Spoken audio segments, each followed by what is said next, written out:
So if everyone wants to confirm, this meeting is being recorded. Hello, everyone, and welcome to the Young Professionals Development Subcommittee. And it is in my honor to proudly present Shelby Calvillo, who graduated from the University of Arizona with a Bachelor's of Science in Public Health. Immediately after, she was employed for 5 years with the Pima County Health Department as a health inspector and training officer. She assisted with outbreak investigations and sampling, presented at the National Environmental Health Association, NEHA, in 2019, and was one of the program coordinators for development and implementation of electronic inspection software. In late 2019, Shelby moved to Las Vegas as area and Vidara's internal food safety specialist and has been with the MGM Resort since. So Shelby, it is all yours. Awesome. All right. Actually, first, so that way you can see the rest of my face, I'm just going to take off my mask. I'm in my office by myself anyways. Okay, so I have just a quick presentation just to kind of get our brains into careers in food safety. And then I left, for the most part, most of it up to questions because I really want this to be tailored to participants and what information you guys are interested in. So let's go ahead and get started. Okay, so a little bit about me. Thank you, Richard, for the introduction. I did graduate the U of A with a Bachelor's in Science in Public Health in 2015. I worked for the health department for roughly 4.5 years in Tucson. I was an EHS1 for about a year. EHS1, I'll talk about it in the later slides, but it's basically just your basic health inspector. I did inspections ranging from swimming pools and aquatic facilities to school physicals to hotel inspections, mobile home parks, and then a majority of my work was food safety. And then I promoted to an EHS2, a training officer. So I trained all the new health inspectors in Tucson on all components of basically being an EHS1. But again, majority was food safety. In late 2019, actually December 2019, I moved to Las Vegas to work for MGM Resorts. So you can see on the left-hand side, that's a picture of one of my hotels, that's Aria, and then on the right-hand side is Vidara. So I oversee both of those hotels for MGM Resorts. So why should you pursue a career in food safety? I just kind of wanted to hit on this because there is such flexibility when it comes to different careers in food safety or public health or any combination of those or just general STEM. So you can make a difference. I like to say that I save lives every day because if something does go wrong, you can hurt a lot of people. The dynamic environment, none of my days look the exact same. I'm changing, and same thing in the health department. When I worked for the health department, no day was exactly the same. Flexibility, you can go from private sector to public sector, and there's so many different avenues and other things that you can do even in those categories. So for example, you have USDA and FDA and local jurisdictions. And then private sector, you have anything from cruise ships to manufacturing plants to airlines to something like me in a resort. It's just very flexible, and you can kind of pick and choose, even though it is a very specialized career. And then job security. Everybody needs a food safety person, whether they think about it or not. You're never going to be out of a job, which is great. Okay. So some different careers, environmental health specialist, that's what I was in Tucson. That's usually what they call health inspectors. So that's just your general health inspector at a local level. Food safety manager or QA manager, that's what I am now. So that's typically private sector consulting. In Las Vegas, there's a lot of food safety consultants on the Strip that help either resorts or restaurants that don't have somebody like me employed. They hire consultants for that. Compliance officer is basically an environmental health specialist on typically a federal level, like FDA or USDA. They oversee, like USDA oversees our slaughterhouses and manufacturing plants. I'm sorry, FDA oversees our manufacturing plants, but even in there, it's such a broad spectrum. So I've met USDA officers that only do chicken slaughterhouses or only do beef slaughterhouses.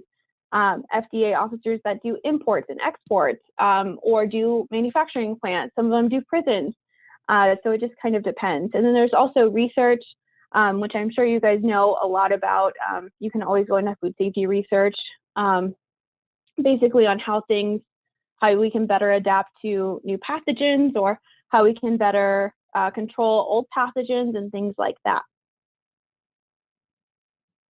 So some research that might be required if you wanted to go into research, MLS and MLT programs and city training.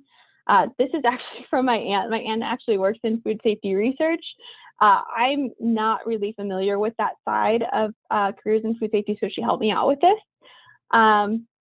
Regulatory, you need your RS or your REHS to be USDA, FDA, local, state, a regulatory authority. So RS stands for Registered Sanitarian. Depending on the state that you're in, RS and REHS could be the same, but you could have to take two different tests. So REHS is just a Registered Environmental Health Specialist. That is a national certification through NEHA, the National Environmental Health Association. And I believe it's about 30 states that if you get your REHS, you can practice as a regulatory official without having to take extra tests. But it just depends. Arizona, they have both. So you can either be an REHS or an RS to practice regulatory in Arizona. Same thing goes for Nevada. Industry. So if you wanted to go into private sector, typically, some manufacturing plants, especially big ones, they will require a master's degree or 5 to 10 years experience, or both. It just kind of depends on where you are applying to work. So for MGM, they require a bachelor's degree and it's recommended to have about 5 years experience. But like, I know there's a big manufacturing plant in Phoenix for Shamrock, and they require a master's degree with 10 years experience. So that just it depends based on the company. So just some advice when it comes to branching out into your careers in food safety. Always network. Even if you think someone isn't going to be interested in what you have to say, I think it's super important to reach out to contacts. I actually went to the National Environmental Health Association's conference in Anaheim in 2017, I believe. And the great thing about that conference is it had a whole list of everybody and where they worked. And I actually got to network with a couple people from Las Vegas, and they actually helped me get this job. So always, if you can, reach out to people, talk to people. You might find that somebody else is interested in something that you didn't think that you were interested in. Never be afraid to challenge yourself, and always be open to learning new things. I believe that is the end. So let me go ahead and stop sharing. So I really wanted to leave the rest of this up to questions, anything that you guys have that you think could be helpful. Feel free.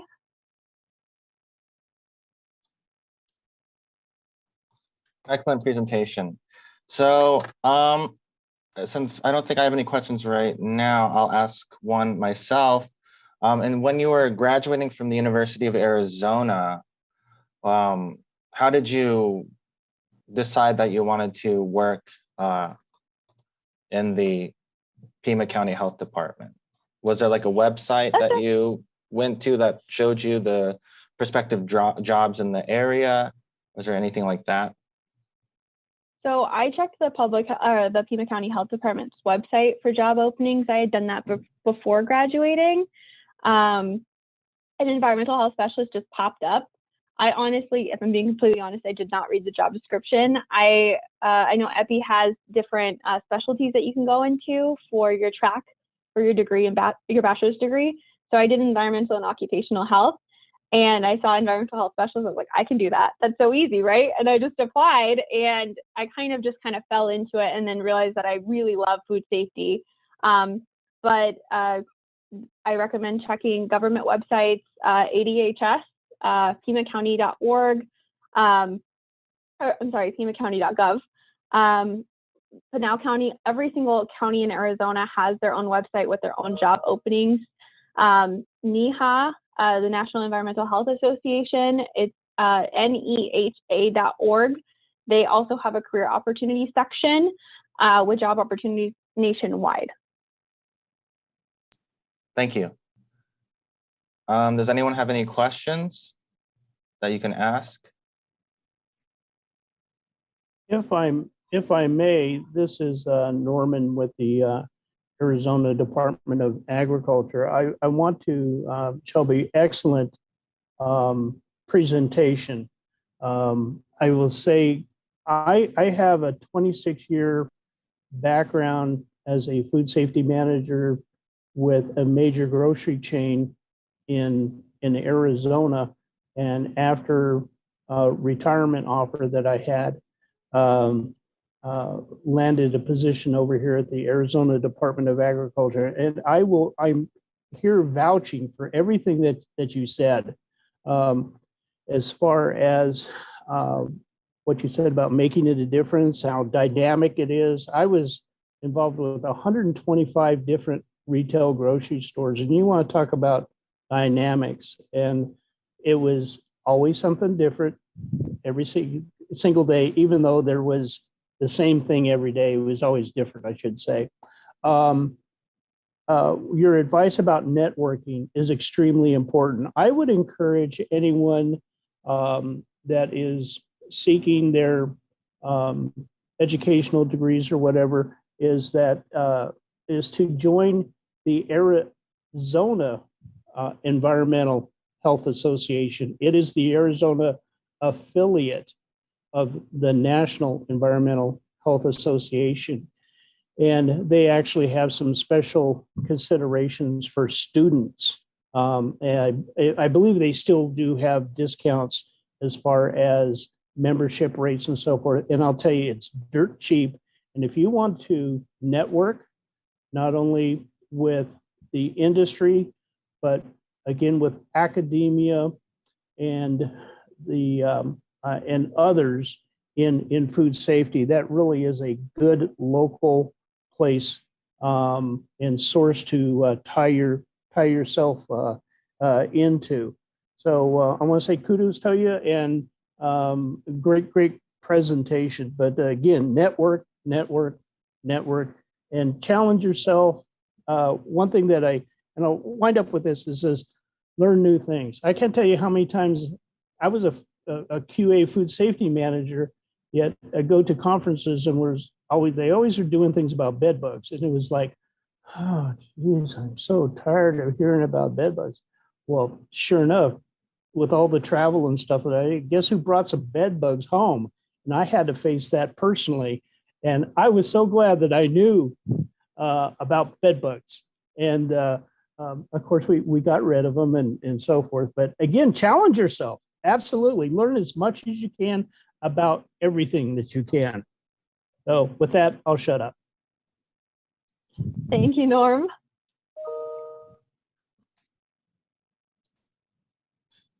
Thanks, Norm. I posted the link in the chat if anyone wants to take a look and join.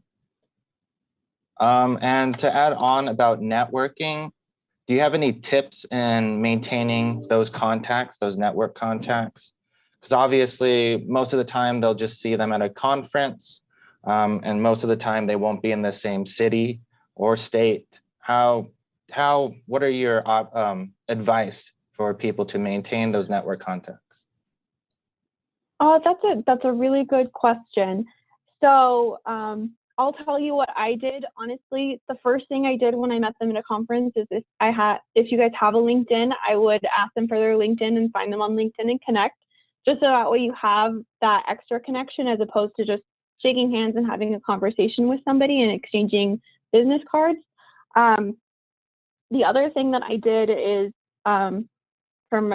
he was actually somebody that I met at the conference that helped me get this position. What I did for him, he's actually a really good friend now. I sent cards like, I sent a thank you card after the conference saying thank you for your time. I really appreciated it. He used to be me at Win. So there was one time where I took a trip out and he showed me around completely the back of house of Win and all the kitchens, and I got to meet all the executive chefs. Sent him a thank you card after that. Christmas cards. Every Christmas he got a Christmas card from me. So things like that, and then just sending emails and just kind of having a conversation, asking how they are, things like that. I just think making it really personal. Thank you, Norm, for that. Making it very personal and targeted really helps in maintaining those relationships. So, for example, at that conference, I also met the food safety epidemiologist at the health department here in Las Vegas. So as soon as I moved, I shot her an email. Hi, Lauren, how you doing? Let me know because it's different. It's very different going from public sector to private sector. Let me know how you guys handle outbreaks. What happens? Will you contact me? Will you just show up? What are your procedures? What are best practices? And just kind of asking them about what their day-to-day life is, and having those conversations, I think, really helps too. And coffee always helps too. If you want to come visit, like there are a couple people that come to visit me that I met at conferences, and I'm like, well, if you're in Vegas, let me know. We can get coffee or we can grab lunch. And that really helps too. Excellent answer. Just another question I have is, I know you were with the Pima County Health Department for 5 years. What made you decide to switch to another job? I know a lot of people have the mentality of, just sticking with it until forever. And it's really hard for them to break that habit and find other opportunities, whether it's out of state or out of the country, maybe. That's a really great question. And I will say I absolutely loved my job at the health department. Ultimately, it came down to bad bosses, to put it nicely. The other thing was, it was public health, as you know, is usually underpaid, unfortunately. And private sector does have higher pay. And I wanted a little bit more freedom. So I kind of knew that I already wanted to go to Vegas before that conference, where I met most of my contacts in Vegas. But what I did when I was still thinking about it, when I met those contacts, I asked what their day was. How much power did they have over their programs and things like that? Because I wanted to really know those things. With the county and with government, it's really hard to be able to make your own decisions, because it's got to go up that ladder, right? And it's very political. So that's kind of what made me decide to go into private sector. And it's just me for both hotels. So my decisions basically impact my staff. And I wouldn't say that would be the same when I worked for the county. It's a great position, but I think it's always good to grow. Thank you. Thank you, Shelby. I'm Margaret Cooper. Thanks so much for being here for students and to really help connect them with experiences. I wanted to share really quick, I love that advice that you had about LinkedIn. And if you all are familiar, but if you're not, Cal's Career Center on campus has LinkedIn Labs. So one of the things that happens is that the first thing, if you do connect via LinkedIn, you just want to have it prepared. So you may already know this, but there's some advice on what you can kind of do to put forward. So I don't know if you have any specific advice on what to put on LinkedIn. And my other question that I have was, is there a specific experience that you recommend students get while they're still undergrads? Because it sounds like certainly networking, and it sounds like you're able to get that really awesome position, bosses and so on, notwithstanding, but the experience and so on. But was there an experience you'd recommend students do or try while they're still in undergrad or grad? And I'll mute and take off video. Thank you. Okay, thank you. So the first thing for LinkedIn, I honestly do not really use it for posting things, but I do make sure to have like my basic background, my education, and my career history. And I think, actually, let me pull up my LinkedIn so that way I can see. You can always, there's an option on LinkedIn to show to recruiters that you're open for career opportunities. So that's what I always had on also. And then I also put in like my about section what I was interested in specifically. So I would be interested in private sector, food safety, and I think that really helps. And even when you're creating that connection request, you should always make it personal. Don't just have like Shelby Calvillo requested you to connect. You should always say, it was so nice talking to you at whatever conference it is. I really enjoyed a piece of your conversation. So that way it doesn't feel so robotic and so generic. And I feel like that helps a lot. Okay, your second question, experience. So I did not have a whole lot of experience before I started my career with Pima County. I do know that Pima County is starting to really ramp up on internships. You can always request to go on a ride-along. I don't know, because I've been gone for almost 2 years, if they would allow that. But I do know that we've allowed ride-alongs with University of Arizona medical students. So I don't see why that could be an issue. But I think really looking at reaching out to different people, the Arizona Environmental Health Association would be a great place to start, to kind of talk to people, to figure out if this is the right fit for you. But I don't know if there's exactly set experience to get a career in food safety, like regulatory. It's kind of, you just kind of do it. I don't think anything really prepares you for it. The one thing I will say about regulatory is make sure you have the right personality for it. When I was training new employees, it seemed for a couple it was a hard pill to swallow, that not everybody's going to like you when you come into their kitchen, and it is hard being unliked. So that would be the one thing, is kind of mentally preparing yourself for soft skills, de-escalation tactics, and being okay with not being liked. That was a really hard reality for me to face when I first started. The first time an operator yelled in my face, I went to my car and I cried. But that's probably the best advice that I can give. Thank you so much, Shelby. That's amazing advice. Are there any more questions or? Not a question. It's just a comment again, and it kind of comes into that area. Try to learn everything you can, even though you're seeking a career path through academics and so forth.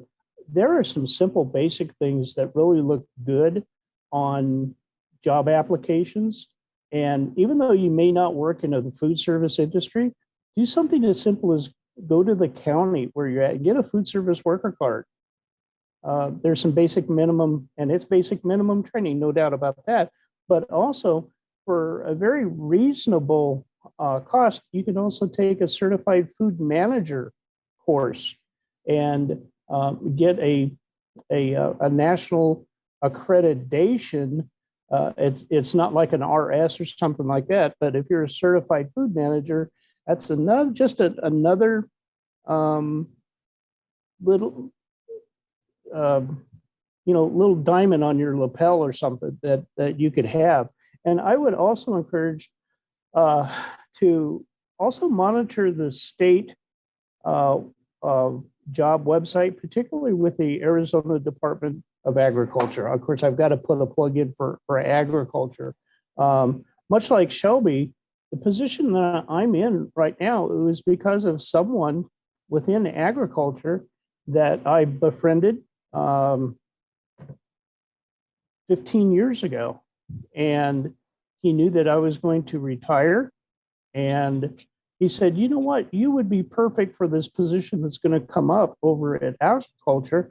And it eventually came open and I applied for it. And sure enough, I landed the position. I still wanted to work, even though I took that early retirement. But that I can't tell you how much it helped. And the other thing that I did was when I left my position with the major chain, all of the contacts that I had, I sent an email to them kind of saying, hey, it's been a wonderful career. I love working with, each and every one of you. I don't know where I'm going to be going because, I'm not going to retire, but I did not know it at the time that some of those people that I had emailed, they were interested in my skills.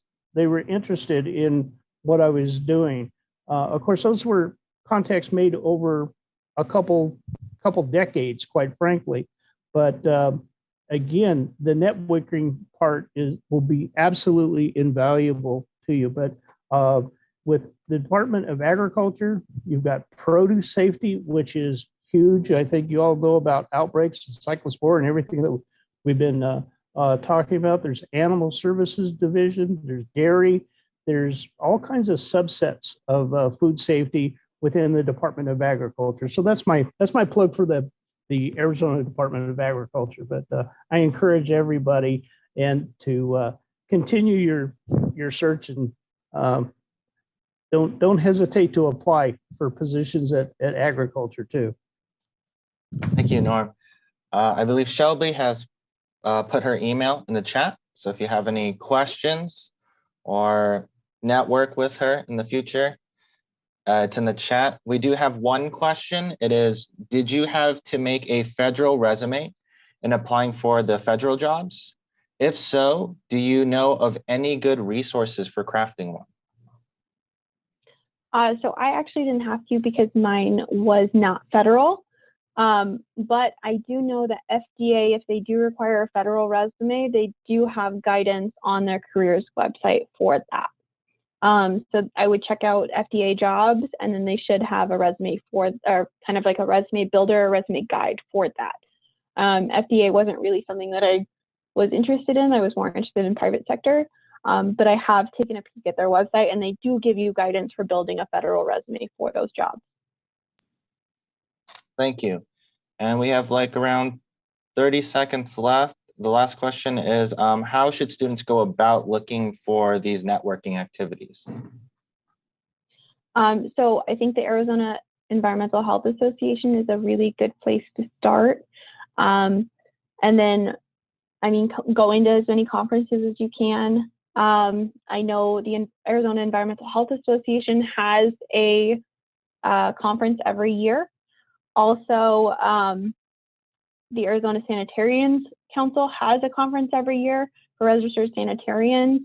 And there is also a conference that I went to every year. It's called the Arizona Infectious Disease Conference. It's in Phoenix. And it mainly talks about food safety. So those three would be great opportunities that don't cost a lot of money. Thank you. And thank you for answering all our questions, and thank you for your presentation. You did a fantastic job. So we'll close this breakout session before we all get kicked out, and enjoy the rest of the conference. Thank you, everyone.